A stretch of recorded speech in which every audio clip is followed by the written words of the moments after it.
અમારે ઘેરે ફળિયામાં એક પોપૈયો છે. તો કેટલા બધા પોપૈયા આવ્યા છે અને એક પોપૈયું પાકી ગયું છે. કેવું મસ્તનું પાકી ગયું છે. તો તાજું અને ઓર્ગેનિક પોપૈયું ખાવાનું છે અને અમારે ગોલુને ખાવું છે. ખાવું ને પોપૈયું હે?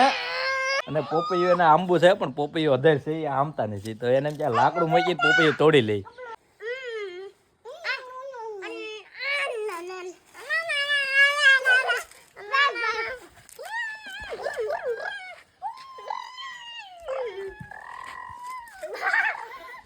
જો અહીંયા પોપૈયું છે પાકલ, એકદમ તાજું અને ઓર્ગેનિક હો.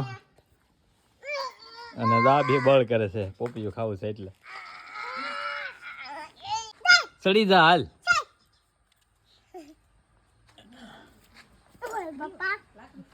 ચડી જા હાલ.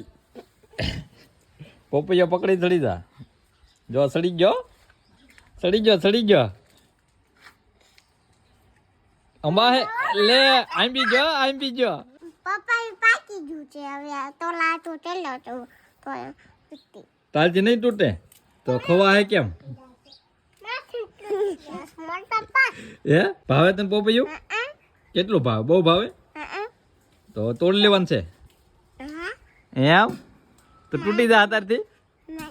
તોડ લે તૂટે તો તોડ. તો બે આજે તોડ તો તૂટે, પડતો નહીં ને કે જો ટૂંકો પડે છે, થોડોક નાનો પડે છે. તું નાનો છો ને? આ તૂટી ગયું. લે પકડી લે. જો ગોલો ઉતરે છે લાકડા ઉપરથી હેઠળ. અને હવે પાછા પાકે ત્યારે પાછા ખાવાના. જો આ થોડું પીળું થઈ જ ગયું છે. લઈ લે.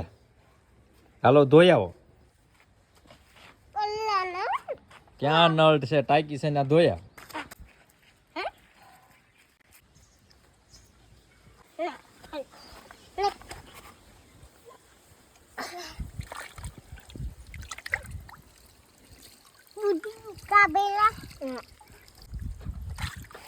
હા કાઢી લીધો. હાલો લઈ લો હાલો. જો પોપૈયું તોડી લીધું છે અને બીજી વસ્તુ બતાવું. અને જો અહીંયા કેળા આવેલા છે. આ કેળા છે, કેળા પાકી જાય ને પછી કેળા પણ ખાવાના છે. જો તો કટિંગ કોણ કરી દે? બા કટિંગ કરી દે એમ?